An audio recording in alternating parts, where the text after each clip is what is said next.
Bismillahirrahmanirrahim. Assalamu alaykum qarindoshlar. Hozir anglaydiganinglar doktor Mamtimin A'laning Uyg'ur qatlami psixologiyalik nazar nomli kitobining qandoq qilish kerak nomli bo'limi. Qandoq qilish kerak? Mag'lubiyat ajallik emasdir.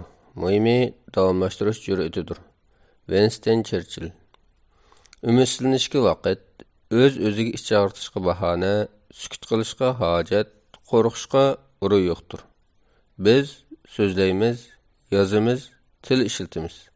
Madaniyatlar mana shunday saqaydi. Toni Morrison. Uyg'ur qatlami hozir bir yurish tanqisliqlarga egidir. Bu tanqisliqlarni o'z navbatida ta'tir kelishlar deb tushunishga bo'ladi. Bularni avval tushunmay turib, kelgusida qanday qilish haqida biror aqliy va unumli qaror olgan bo'lmaydi.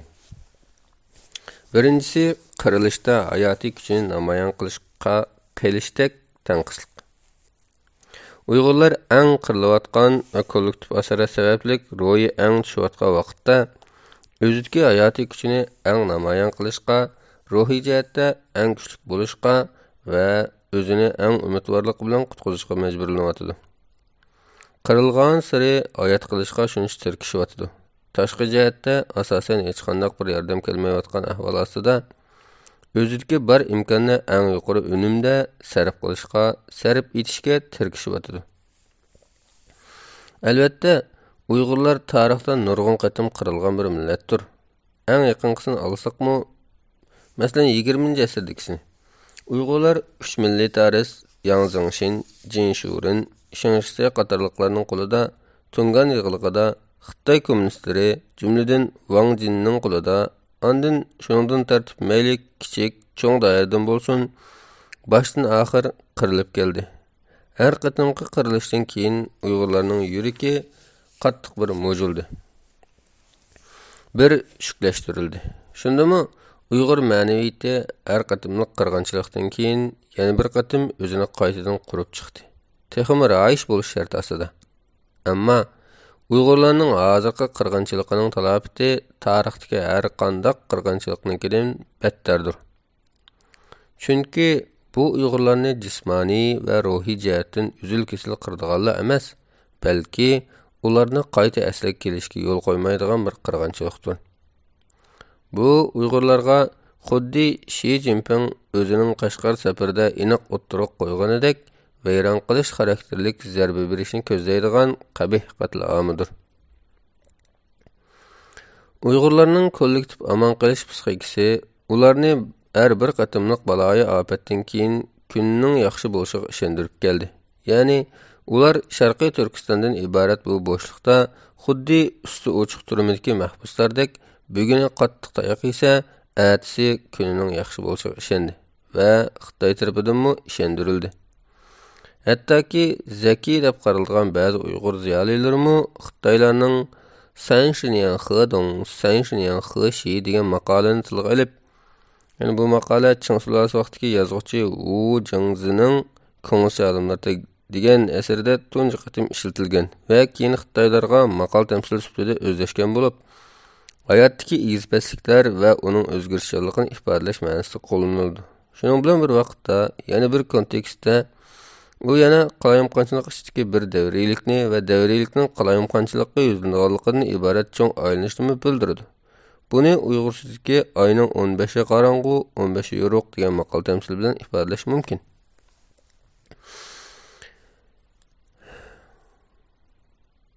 Mushu maqolani tilga olib, bugun Xitoylar zolimlik qilsa, ati jahon aylanib uning zolimligining shafqatga erishishini kutdi. Bu amaliyotda tabiatdagi o'zgarishning siyosatdagi o'zgarishlarga xato tatbiqlanishidir. Chunki bu bir-biri bilan tamoman sabab-natija munosabati bo'lmagan ikki hodisaning xato holda bir-biriga bog'lanishidir. Shuningga ko'ra, bunda qiyos butunlay xato natija berdi. Chunki bu hatto azob va umidsizlik ichidagi bir kollektivning o'zini umid tutib turishidagi muhim omil deb qaralsa-mu, yanala tafakkurdagi xatolikdan kelib chiqqan o'zini ajallik aldash edi. Bundan qarash bizning bir qism zaki ziyolilarimizning vaziyatni ig'ir darajada xato mo'lcharlashini keltirib chiqardi. Bu xato mo'lcharlash ularga ishonganlarni xato yetekladi. İkincisi, qatliamga qarshi birliksep qurishda normallashtirishning ig'irlashidek tanqisliq. Uyg'urlar, bo'libmi chet eldagi Uyg'urlar umumiylik safarbarlikka kelib, Xitoyga qarshi milliy birliksep qurib, bu qatimliq qatliamni to'xtatish uchun kuch chiqarishga eng muhtoj bo'layotgan mushundaq jiddiy sharoitda nurg'un Uyg'urlar bu qatliamni kallasida allabirun normallashtiryotidi. Bu sababdan tushib qolyotidi. Anglasa toshma titraydigan jarangli xitoblarga qulqini yopirib anglamaslikqa selyotidi.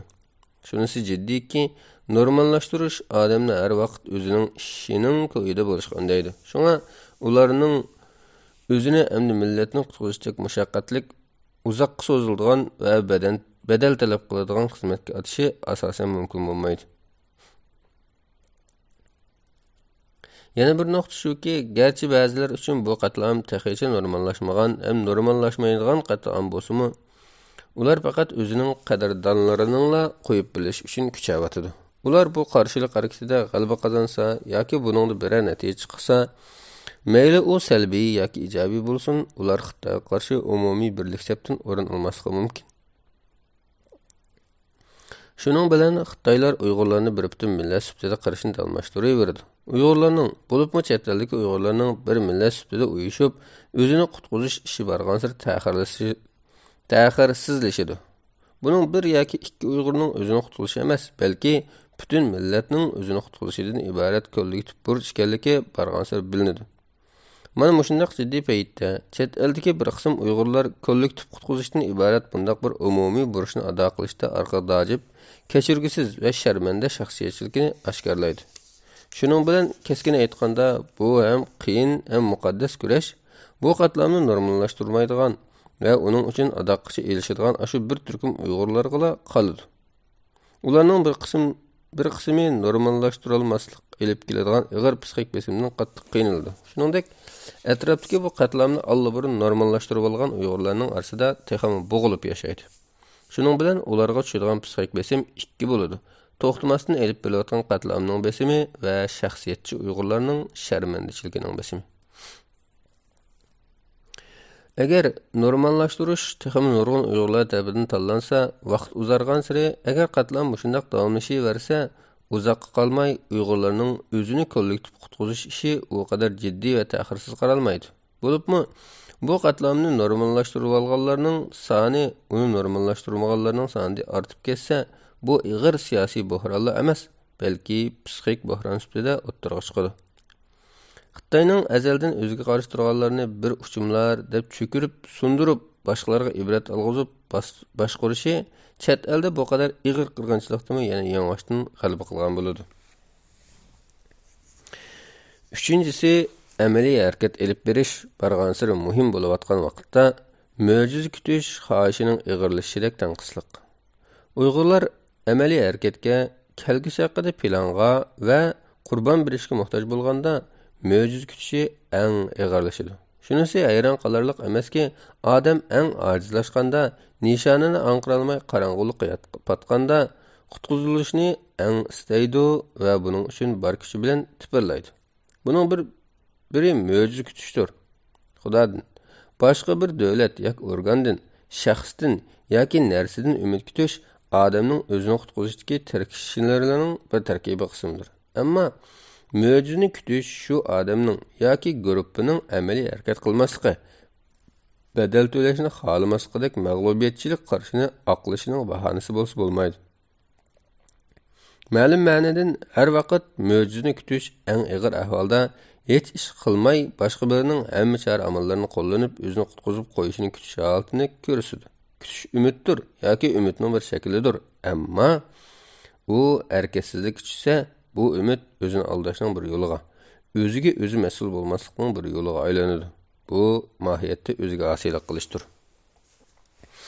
Amaliyotda mo'jizaga tayinib olish uzun yil Xitoyga tayinib yashashning davomlashidir. Balki yoki uning yana bir xil variantidir. Chunki uningda o'zining qobiliyatiga ishonish va uni ishlatish emas, balki boshqalarning o'zini qutqizib berishiga yolvorishdak, uningga tayinishdek ichki mexanizm bor. Chet eldagi Uyg'urlarning xili ko'p qismi navbatda mo'jizani yoki Amerikadan yoki Allohdan kutyotadi. Bu tilakni tilaganlarning ba'zilari shuning bilan bir vaqtda to'xtamay harakat qilyotidi. Yana ba'zilari hech ish qilmayotidi. Shuning bilan Uyg'urlarda barg'ansari mo'jizni kutish sindromi shakllanadi. Bu faqat tashqi yordamni kutish, o'zi yo'l qo'yib bir ish qilmaslik, badal to'lashdan qochish va o'zini qutqarishga o'zi mas'ul bo'lmaslik bilan xarakterlanadi. Bu Uyg'urlardan iborat bu kollektivning bara-bara kelgusini mo'jiza orqali qurib chiqmoqchi bo'lganda xomxayolga to'lgan, o'zini aldaydigan xarakterini oshkorlaydi. Uyg'urlar ruhiy jihatdan barg'ansari zaiflashadi. Oxir berib dal shu mo'jiza orqali qutqizmoqchi bo'lgan kollektiv o'zini tashlab o'tadi.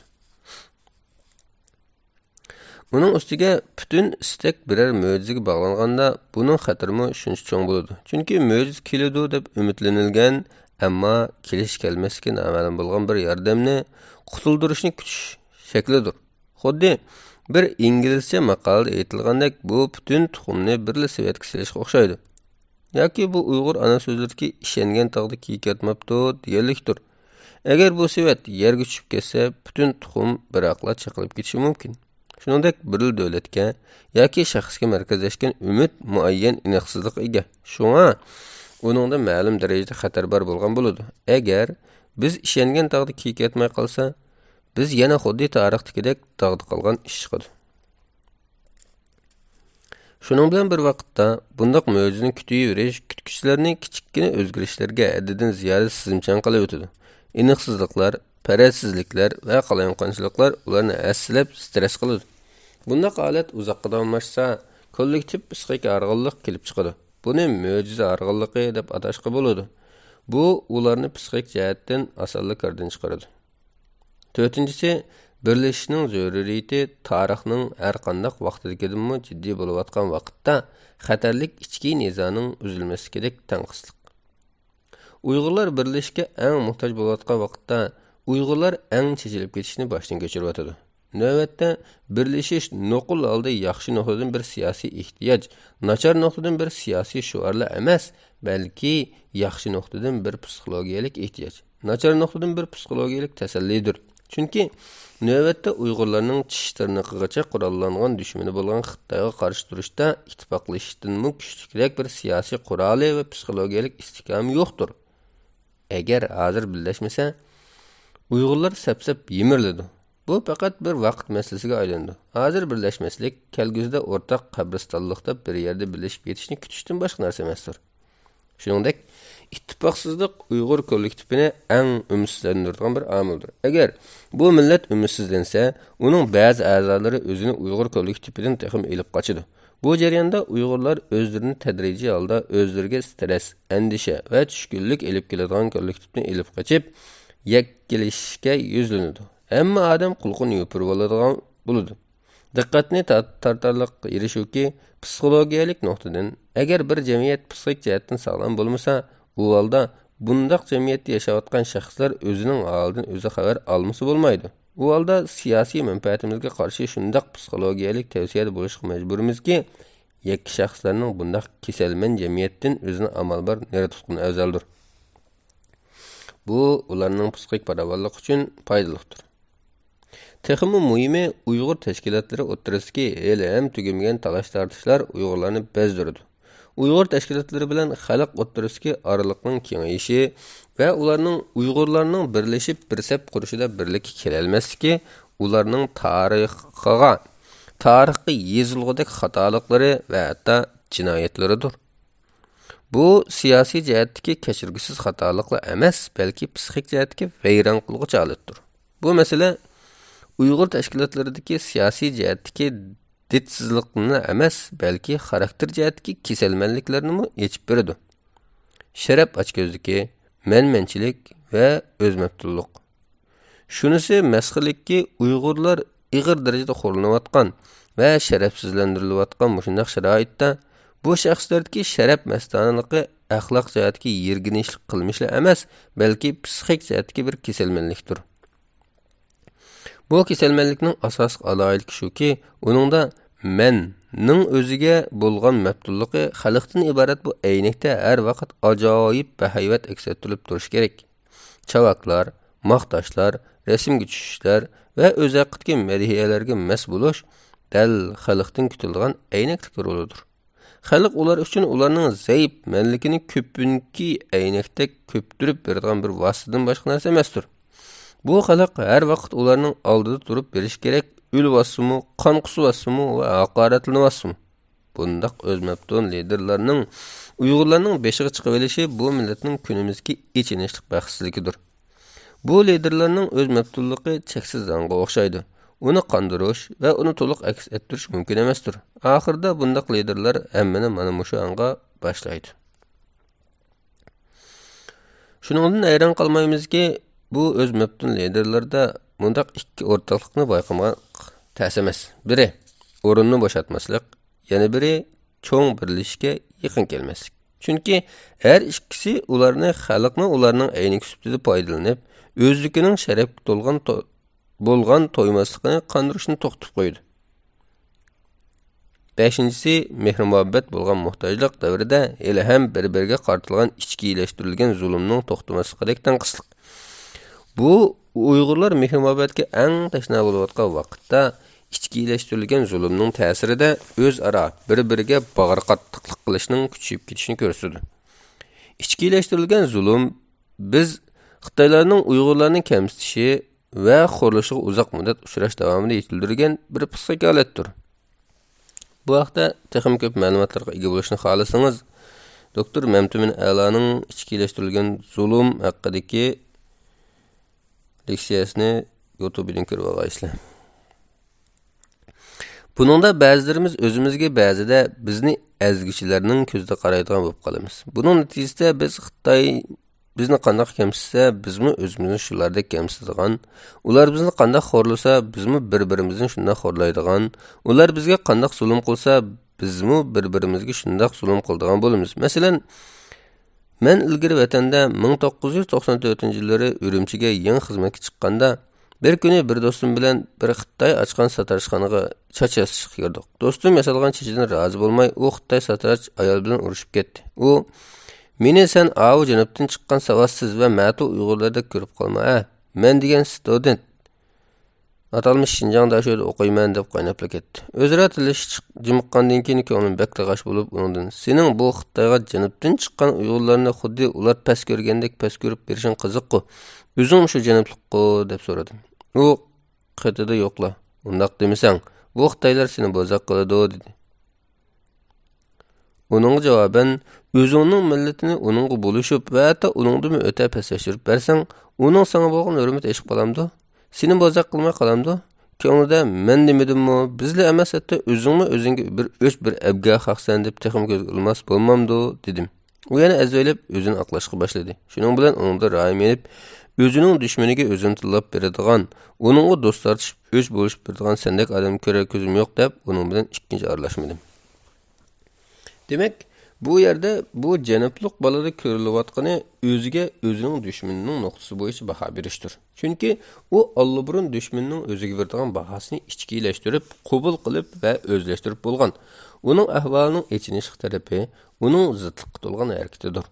U Xitoyning Uyg'urlarga bergan bahosini qabul qilgan va o'zimi bu Xitoyning nazarida bu bahoga tushadigan xohlagan bir Uyg'urning biri turuqliq, ya'ni bu bahodan qechishga bu bahoning o'ziga yeplishiga qarshi turishga jon jahli bilan behuda urinuvchidir.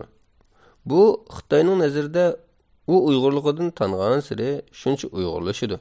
Chunki u bu Xitoyning Uyg'urlar haqidagi salbiy qarashini, ya'ni uning Uyg'urlarni ma'tu deb qarashini shuncha isbotlab berdi.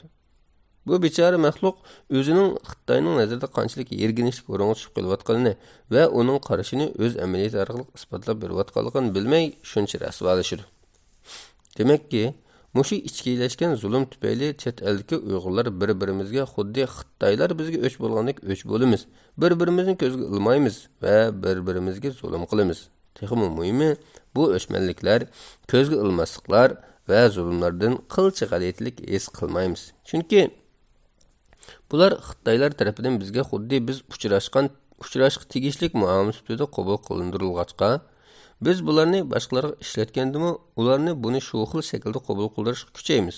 Qabul qilmasa, texim asabiylashib, ustilab zulm qilamiz. Bu ma'lum ma'nodan bizning Xitoyning zulmiga ko'nib qolganligimizdan emas, balki o'zimizni uningga loyiq deb qarab olganligimizning ifodasidir. Buning tagida bizning zulm qilg'uchiga bo'lgan cho'qinishimiz, uning kuchiga bo'lgan havaslanishimizdan iborat benormal angsiz psixika bor. Bu jihatda u Stockholm sindromiga o'xshab ketadi. Bu xil benormal holat ig'irlashganda bo'lsa, navbatga qatlam ularning kallasida allaburun aqlanib bo'lgan bo'ladi. Chunki ular allaburun Xitoylarning Uyg'urlarga bo'lgan odamning tinini shirkindiradigan nafratni ichkilashtirib bo'lg'achqa, ularning nazarida Uyg'urlarning o'ldirilishi tamoman aqlga uyg'un zaruriyatdek bilinadi-ki, ular hech zamon o'ziningmi, garchi ularning Xitoyga bo'lgan qanchalik benormal sevgisining bo'lishidan, uningga cheksiz cho'qinishidan va uningga har vaqt sodiq bo'lishidan qat'iy nazar, shu o'ldirilguchilarning tizimligida ekanligini asdan chiqarib qo'ydi. Hatto ular hissiyot jihatdan emas, balki logikalik jihatdan zidlikqa yo'l qo'yayotganligini bilsa-mu, uninga e'ron qilmaydi. Shunlashqa, ularning kallasida qatlam davomlashgan sari Xitoylarning ulug'liq obrazi benormal tarzda eshiverdi-ki, hargizmi ularning razil va yirtqich obrazi tiklanmaydi. Ularning nomi yuksalgan sari ularga cho'qinish va Xitoy sevgisi texim oshadi. Endi qanday qilish kerak? Uyg'urlarning siyosiy kelgusi qanchalik aniqsiz va odamni ansirtarlik bo'lsa, ularning kollektiv psixika holati shundoq qalaymaqon va ig'irdir. Agar oldimizga qisqa vaqt ichida keskin va jiddiy harakatlar qo'llanilmasa, ehtimol oldimizda nihoyat oz va hatto oxirgi fursatlarni qo'ldan ketishi mumkin. Agar ishlarimiz shundoq davomlashaveradigan bo'lsa, ahvolimiz ikkinchi yaxshilanmasligi mumkin. Bu nuqtani psixologiya jihatdan ilib aytganda bir ray sinashning natijasi orqali ko'rilishga bo'ladi. Mushu kitobdagi oxirgi qism bo'lgan qo'shimchasiga qarang. Bu haqda men yaqinda Uyg'urlar haqida e'lon qilingan bir maqoladagi avtorning bunu so'zlarini diqqatingizga sunaman. John Campbell tarafidan yozilgan Dunyo sal qarashni tanlab kelgan bir krizis degan bu maqola bunday deb oxirlashadi. Diqqat qilishga arziydigani musulmon davlatlari asosan hech nima demadi. Turkiya yaqinda ba'zi savollarni so'radi. Pokiston bilan Saudiya Arabiston Xitoyning Sharqiy Turkistondagi anti-terrorizmga qarata qo'lga keltirgan ko'z ko'rinarlik muvaffaqiyatlarini maqtadi. Qaraganda Saudiya bilan bexatarlik manfaatlari har vaqt uftadigandek qiladi. Umumiy atmosfera nimaliki bo'lmasin o'zgarib keldi.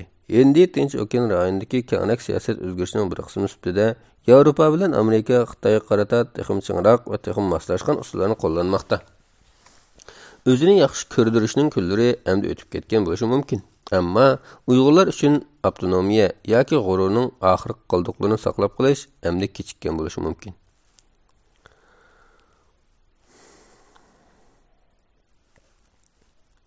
Bu haqiqatan odamni andishiga soladigan xulosidir.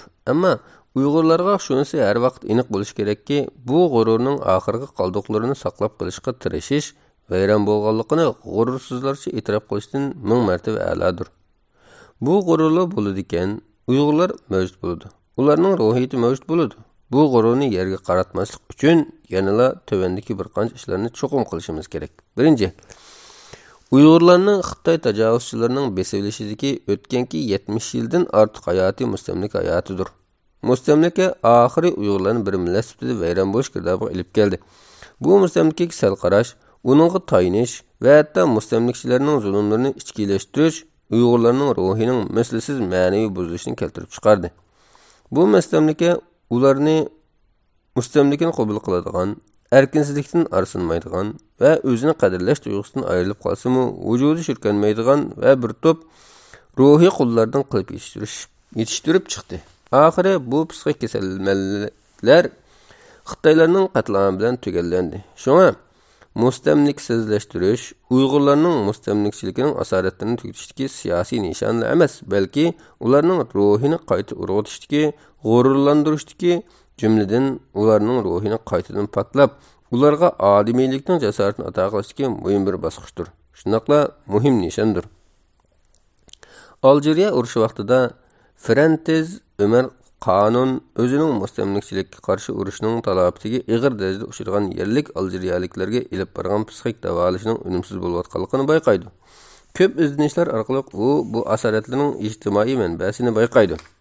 va kishilarni o'zining vatanini ozod qilish urushiga qatnashish orqali o'zlarining ahvolini barg'ancha nacharlashtirayotgan asoratning ta'sirini o'zini tozalashni talab qiladi. U tövəndəki məzmunni özünün istifanaməsiga yazıb, Aljeriyadakı Bilda Jo'nil doktorxanasının psikiatrik başqarmasına tapşırdı. Əgər psikiat adamni özünün muhitiga nisbatan davamlıq natinish emas qiladigan meditsina texnikasi bo'lsa, men shundaq tizimlashtirishga arziymanki, arablar o'zining davlatida davamlıq yatvash turadiganlardir. Ular mutlaq shaxssizlashtirish holatidadir.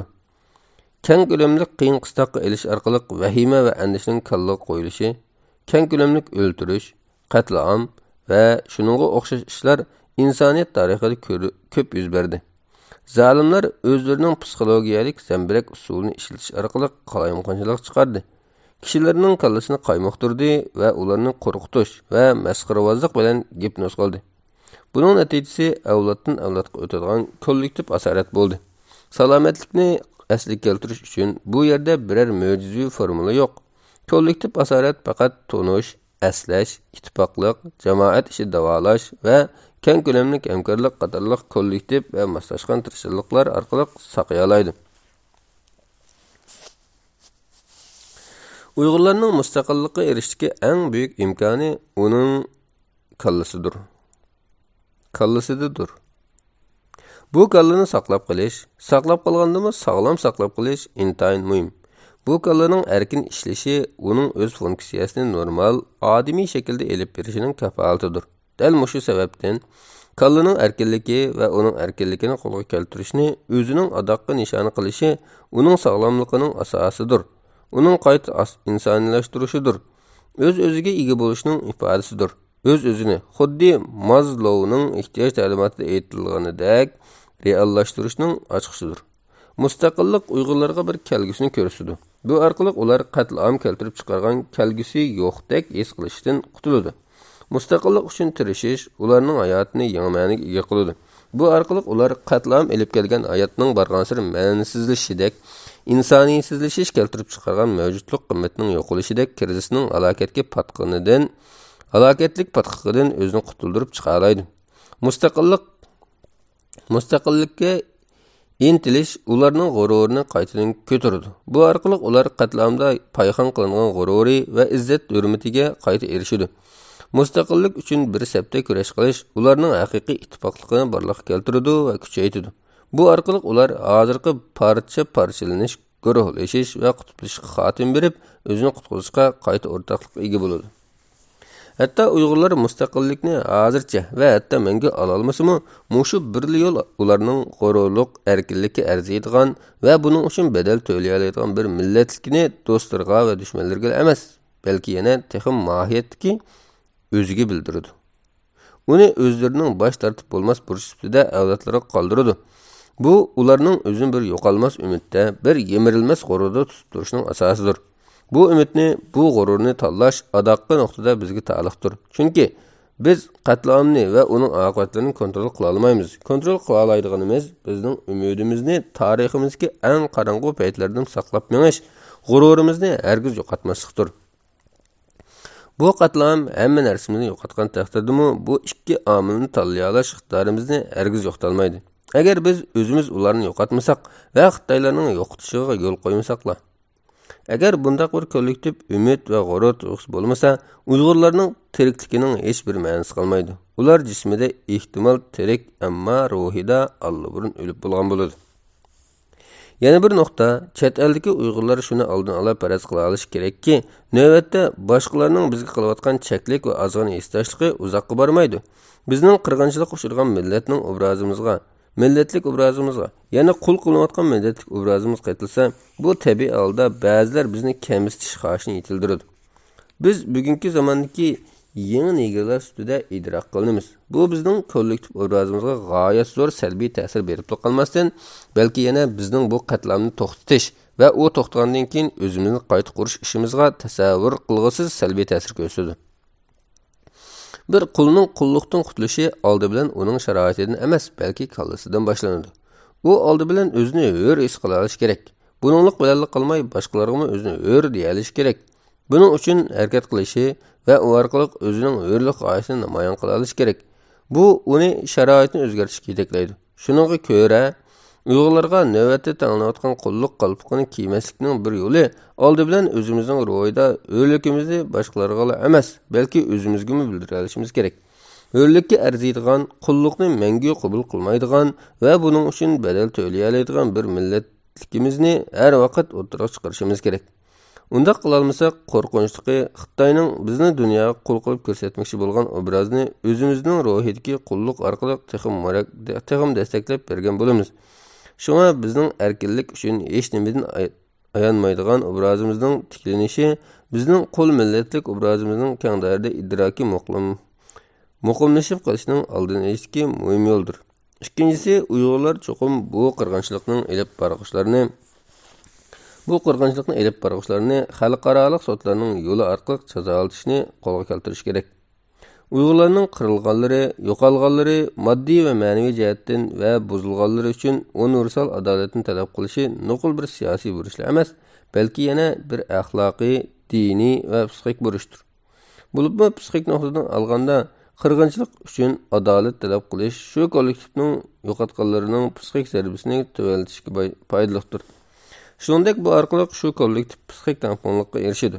Bu ham qatlam elib borg'ishlarini o'zining qilmishining oqibatini qatlam elib berilayotganda va uningdan keyin jiddiy o'ylashga majburlay oladi. Va ba'zida ularning texmi ilgirlab qirg'inchilik elib berishining oldini olg'ili bo'ladi.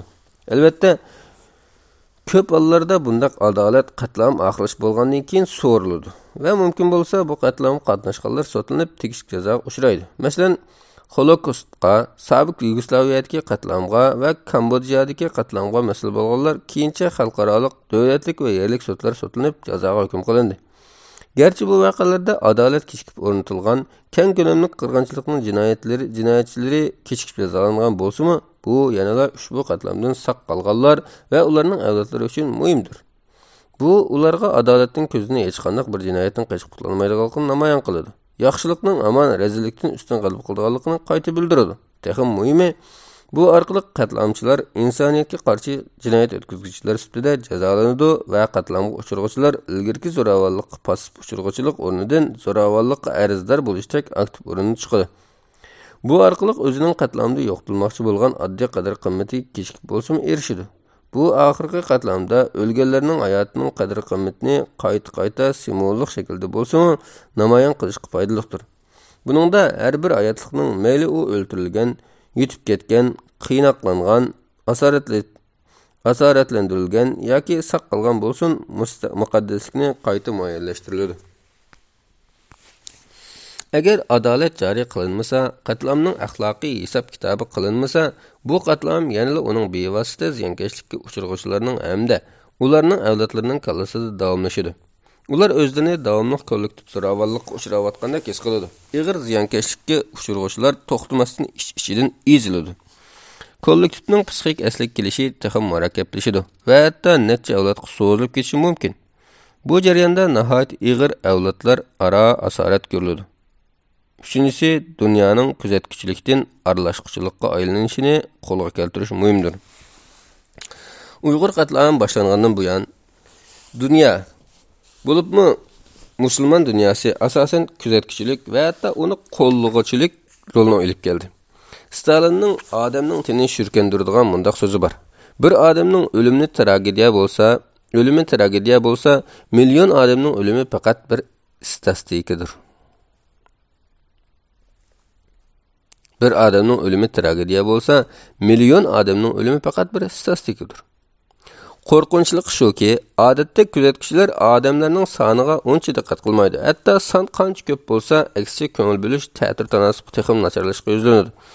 Ba'zilari bu sonni g'oyasur ko'rib, uningga aralashishdan voz kechadi. Ba'zilari bu sonlarni kallasini normallashtirib oladi yoki bu sonlar ular uchun faqat bir jonsiz raqamni bildirdi xolos. Bu nokta ta'kidlanishi kerakki, xuddi yuqorida ko'rib o'tganimizdek, har qanday bir qatlamning yuz berishida insonsizlashtirish bosqichi intayin muhim o'rin turadi. Bu bosqich orqali qatlamni planlag'uvchilar allaburun o'zlari kuch kiritayotgan agash kishilarning kallasiga ularning o'ltirdiganning odam emas, balki hayvon va hatto hayvondanmi battar bir maxluq ekanligini qo'yib bo'ladi.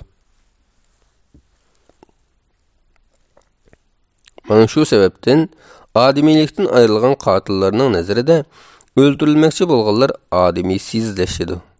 Ularning hayoti faqat bir songa va hatto sanashga arzimaydigan bir jarayonga aylanadi. Ammo mana shu o'xshash insonlar xalita va hatto odamni tushkunlashtirgudek darajada kuzatuvchilarning nazaridami insonsizlashadi. Xuddi o'ldirilayotganlar ular uchun faqat bir statistik raqamdeklar. Kuzatuvchilarning nemishqa soni intayin ko'p va xarakteri nihoyat qabih qirg'inchiliklarga, qatlamlarga sukut qilishi, parvosiz qarashi va hatto qotillarga yon besishini faqat moddiy manfaatdashlik bu yon besishini faqat moddiy manfaatdashlikdanla deb tushundirish bekla oddiy bir taraflama va xatodir. Bu inson xarakteridagi bir muammodir. Albatta, bu kuzatuvchilar odatda o'zining qo'shni qulimlariga yordam beradigan va hatto yatlarga istashlik qiladiganlardan bo'lishi mumkin. Ular biror joy ofatga uchrasa, uningga butun kuchi bilan yordam beradi. Ammo ularga yot, ular ko'rmagan va bilmaydiganlar qirilsa, ularning ko'p qismi parvosiz muomalada bo'ladi. Ularni parvoliq qilish uchun yiroqdagi ular ko'rmagan va bilmaydigan qatlam hikoyalarini ularga munosabatlashtirish muhimdir. Bu orqali ularga bevosita va hissiy ta'sir ko'rsatgili bo'ladi. Masalan, 1990-yillari Amerikadagi bir insonparvarlik yordam shirkati Kongo Demokratik Jumhuriyatining ichki urushida uy makonlaridan ayrilgan necha 100 ming kishiga yordam qilish yuzasidan bir kampaniya o'rlashtirdi. Buningda bu kishilarning hayotining qancha qiyin ekanligi xili tafsiliy deyiladi, ammo yig'ilgan pul necha 10 ming dollardan oshmaydi.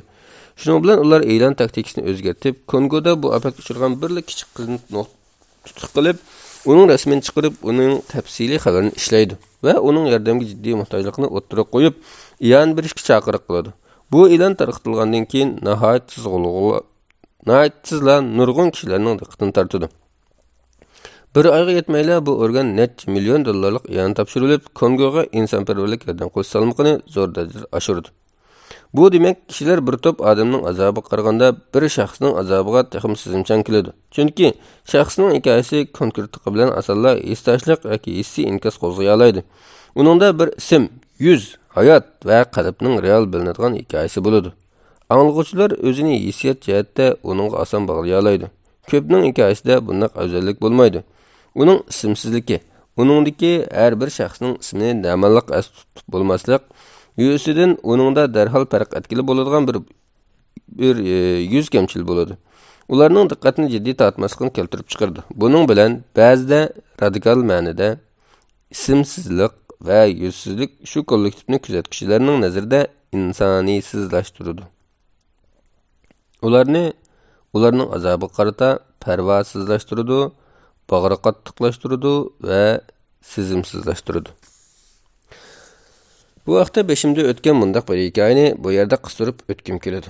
2007-yillari doktorligimning oxirgi yillari Uyg'ur kishilik huquq masalasining Yevropa parlamentida kun tartibga kelishi uchun ko'p kuchidim.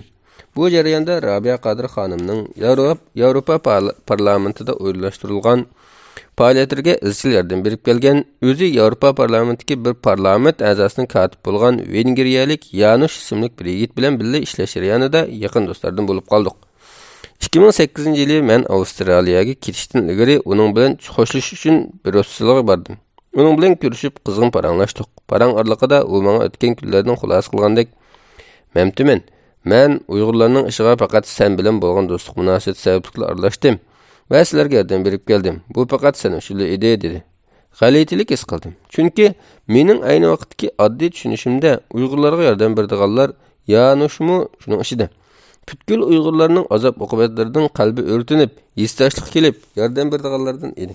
Ammo hech o'ylamabdimanki, u vaqtga kelsa bir millatga emas, balki uning boshliqlar to'naydigan bir a'zosiga yordam berish ekan. Shunga dunyoni kuzatuvchilikdan aralashquchilikka aylantirishda shaxsning hikoyasi qo'limizdagi eng kuchli qurollarning biri bo'lishi mumkin. Bu qatlamni shaxsiylashtirishdir. Shuning uchun yana tövəndiki ishlarni qilish muhimdir. Uyghur qatlamini kuzatuvchilarning diqqat markaziga texmi yaqin elib kelish uchun uni bir simvol bilan xarakterlashtirish va bir obraz bilan shaxslashtirmaslik lozimdir. Statistikani yeziqchilik orqali texim jonliq qilmoq lozimdir. Ya'ni Uyg'ur yozuvchilar o'zi o'disidan chiqa oladigan har qanday bir til orqali bu qatlamni yozib chiqishi, balki to'xtamay yozish kerakdir. Buningda yana boshqa san'atkorlarning rolimi sal qarashga bo'lmaydi. Masalan, rassomlar, muzikantlar, shoirlar va boshqalar. Bular bayonotchilik va boshqa san'at usullari orqali tragediyani bir hissiyotga, kayfiyatga va unutish qiyin bo'lgan bayonotlarga aylantira oladi. Buning bilan kuzatuvchilarni hissiy yo'qottirg'ili bo'ladi. Guvohlik berish. Vatanda bu qatlamda yo'qotilgan har bir mamatlik uchun uning chet eldagi urug' tuqqanlari guvohlik berishi kerak. Bu orqali qatlamning vahshiyligi reallashadi. Bir Uyg'urning tragediyalik kechmishi orqali konkretlashadi, insoniylashadi. Chunki qatlam insoniysizlashtirish jarayoni ekan, uni adolat, guvohlik berish va yozish orqali insoniylashtirmoq kerakdir. Bu orqali insoniysizlashtirish rad qilinib, insoniylik qayta muayyanlashtiriladi. Hatto guvohlik berilayotgan ashu jonni qutuldira olmasimi, simvollik yo'l orqali insoniysiz qatlamni rad qiladi. Uni ayiblaydi. Uning jazolanishi uchun adolatga xitob qiladi. Bu kollektivning ro'yining qayta insoniylashish jarayonidir. Bu rad qilg'ili, qirib yo'qotib etkili bo'lmaydigan insoniylikni ifodalashdir. Bu rezillik va vahshiylikning hamon mag'lub bo'lganligini o'tirib qo'yishdir. Yana bir nuqta ittifoqlikdir. Xitoylar Uyg'urlarni qirishda ittifoqlashdi. Ularning nazarida Uyg'urlarning farqi yo'q. Ularga itda xizmat qiladigan Nurbekri bilan odatdagi bir Uyg'urning hech farqi yo'q. Xitoylar tarafidan mana mushundaq farqsiz qarilib o'ltirilayotgan Uyg'urlarning chet eldagi vakillarining bir-birini turli farqlar bilan chetga chiqishi, birlasha olmasligi kollektiv o'zini o'ltirib olishdan boshqa narsa emas. Bundaq bir kollektiv tangla ata bu qirqinchilikni elib borganlarga qarshi turishda emas, balki bir-biri bilan o'chak ishda echinishga mag'lub bo'ladi. Bu masalada hamma Uyg'urlarning, bo'libmi oldi bilan chet elda o'zini yetakchi deb qarag'anlarning hammasining mas'uliyati bordir. Bu ular qochib qutulmaydigan mas'uliyatdir. Ular o'zidagi o'z maftunlikni, cho'ng manchilikni bir tarafga qayirib qo'yib, millatning cho'ng birlashishi uchun haqiqiy kuch chiqarish kerak. Bo'lmasa, hozirgi davrdagi hammamiz tarixga, bizning mushundaqli maqsad yo'qolgan tariximizga qora yuzlardan bo'lib yozilamiz. Ya'ni shundaq bir nuqtani eskartib o'tish kerakki, kollektiv asorat bu kollektivni bargan sari parcha qilib tashlaydi. Bundaq asorat ig'irlashgan sari uning a'zolari yoki bu asorat orqali o'zgacha guruh zehniyati yetishtiradi. Va bir-birini texim taqdirdash, ham azobdash va ham asoratdash ustida hissiy jihatdan yaqin ko'radi. Qisqasi, texim uyuqlikqa mangadi yoki barbara yakkilashadi. Buningda ijtimoiy faoliyatlardan qochish, shu kollektiv a'zosi bo'lganlikdan nomus qilish va o'zini kutish bilanla bo'lish qatorliq anti-kollektivizmni qo'zg'ashimi maydonga keladi. Hozir Uyg'urlarda ko'rilayotgani ko'proq keyingi holatdir. Shunga yetakchilar orqali barliq keladigan haqiqiy birlik Uyg'ur kollektivining pat arada texim yakkilashib ketishdek yuzlanishini turishda muhim ahamiyatga ega. Oxirgi nuqta kollektiv chidamchanlikni yetildirish. Bu qatlam aldirab oyoqlashmaydigandek, buning ta'sirimi aldirab oxirlashmaydi. U avlat davomlashadi. Buning uchun chet eldagi Uyg'ur kollektivida mana shu uzoqlikqa bardosh bera oladigan psixik chidamchanlik bo'lishi kerak. Bu haqda doktor Michael Unger mundaq deydi. Ma'lum fojiaga yo'liqishdek kontekstdan elib aytganda, chidamchanlik ham shaxslarning psixologiyalik, ijtimoiy, kultural va fizikalik imkonlar haqida izlanish orqali o'zlarining sog'lig'ini davomlashtirish, shundaqla shaxsiy ham kollektiv nuqtadan bu imkonlarning kultural nuqtadan ahamiyatli yo'llar orqali ta'minlanishini qo'lga keltirish qobiliyatini ko'rsatadi. Buningda Uyg'ur diaspora jamoatining bu xil chidamchanlikni yetildirishi va saqlab mengishida har bir shaxsning angliq tirishchanligiga emas, balki yana har bir oilaning, jamoatning va Uyg'urlarning dunyoviy mavhum kollektivining, masalan, Facebook'dagi, Twitter'dagi va boshqa ijtimoiy mediadagi tirishchanligi lozim bo'ladi. Bu ham shaxsiy, ham kollektiv tirishchanlikdir. Bu tirishchanlikning yadrosi kulturallikdir. Uyg'ur kulturining jumladan Uyg'ur tilining buningda o'ynaydigan roli intayin cho'nqurdir. Agar Uyg'urlar o'zining tiliga chet eldimi ega chiqmasa, bu Uyg'ur tilining yo'qolishi bo'lmasdan, balki Uyg'urlarning kultural sezimlarining, hislarining va tushanchalarining yo'qolishidir. Shunga Uyg'ur tili yo'qolsa, Uyg'urlarning butkul kultural yangi yo'qaydi. Keskin aytganda, Uyg'urlar hargiz Uyg'ur bo'la olmaydi. Qatlamga qarshi turishdagi ochqishliq omil bo'lgan psixik chidamchanlikni yetildirish, voz kechmaslik va bosh egmaslikni talab qiladi. Buningdagi voz kechmaslik dal qatlam nimani vayron qilgan bo'lsa, shuningdan voz kechmay uni saqlab qolishga ko'riladi. Bu Uyg'urlarning tili, dini, kultural faoliyatlari va ishonchlaridir. Agar bularni saqlashga jiddiy qaralmasa, bu kollektiv kultural jihatdan yo'qotilgan bo'ladi. Yana biri bosh egmaslikdir. Bu qatlamga uchragan shu kollektivning qatlamchilarga bosh egmaslikni va oxirgacha adolat uchun kurash qilishini ko'rsatdi. Agar bu ikki omil yetilmasa, Uyg'ur kollektivining uzoqqa birlashib qoladigan chidamchanligidan so'z etish mumkin emas. Shuni muayyanlashtirish kerakki, odamning kallasi bir murakkab qurilmalik sistemadir. Uning azobli va asoratli kechmishlarga qarata tangshash, qayta tangshash va o'zini asliga keltirish qobiliyati bor. Bo'libmi, bu asoratning angsiz va yo'shurun ta'sirlarini anga ega qilib, anga elib kelish va bu orqali uning badanga ta'sir ko'rsatishiga qarata muayyan tangshash va kontrol qilish funksiyasiga ega. Bu xil kuch, ya'ni kalladagi kuch, odamning chidamchanligiga ega bo'lishida muhim o'rin turadi. Bu orqali ham odam eg'ir yo'qotish va qirg'inchilikqa o'zining kallasini yo'qotib qo'ymaydi. Shuningga ko'ra, Uyg'urlardan iborat qirg'inchilik uchrayotgan bu kollektivmi o'zining kallasining cho'nqurliqlarida uning intayin kuchli o'zini tangshash va qutqizish iqtidorini joriy qildirishni o'rganish kerak. Bu har bir shaxsning tirishchanligiga bog'liqdir. Shuningdek, biz shunday bir g'alati xiyoldan bo'lishimiz kerakki, hamma Uyg'urning kallasi bir-biriga chambarchas bog'langan. Bu yerda Ahmad yoki Mehmetning kallasi emas, balki butun Uyg'urlarning birlik giganit kallasi bor. Mana mushu kalla hem kollektiv asoratning ta'sirini his qilishning hem uni yengishning o'rnidir. Bu yerda biz ruhiy chidamchanlik, ijobiy iroda va umidvorlik orqali o'zimizga qutqizish topa olamiz.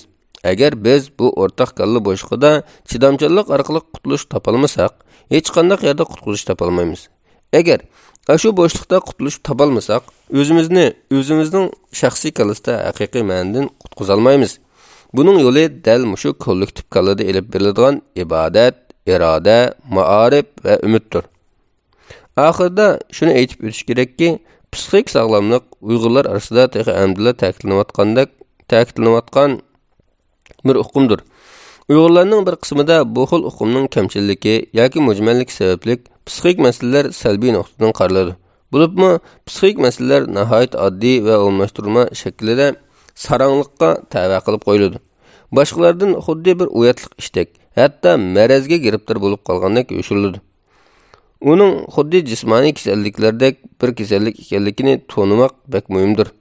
Bo'libmi, bizga o'xshash qabohatli qatlamga uchrayotgan bir millatning a'zolarida turli psixik kasalliklarning, qalayimqonchiliklarning va krizislarning paydo bo'lishi normal hodisidir. Ammo bu normallikni inkor qilish, suyuldirish yoki burmalash benormallikka kiradi.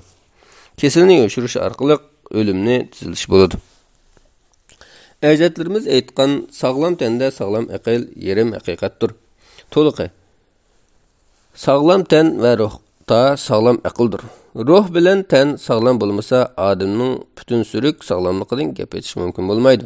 Shuningga ko'ra, chet eldagi Uyg'urlarning o'zida psixik qalayimqonchiliklar ko'rilganida psixologlarga va psixik maslahatchilarga ko'rinishi bekli muhimdir. Bu shu shaxsning o'zining farovonligiga aloqador ishlar bo'lib qolmasdan, balki uning oila taboatlari va do'stlarga aloqador ishdir. Chunki ularning hammasi shu psixik masalaning ta'siriga turli shaklda uchraydi. Shuningdek, Her bir şəxsinin psixik sağlamlıqqa diqqət qilishi, axırda chet eldiki Uyg'urlarning kollektiv psixik sağlamlığının əslik kelişi və davamlanışida mühim o'rin turadi. Bu qatlamning vayron qilmoqchi bo'lgani adaqqa nuqtada bizning kallamizni o'ltirish bo'lgan ekan, buningga qarshi turishdagi usulmi dal o'zimizning kallamizda saq tutishlar emas, balki sog'lom tutish kerak. Sog'lom tutish bo'lish kerak. Shundala bu qatlamda o'lmasdan bizni o'ltirayotganlar va o'ltirmoqchi bo'lganlardan bu jinoyatning qonliq hisobini so'ray olamiz inshaalloh. Assalomu alaykum va rahmatullohi va barakatuh.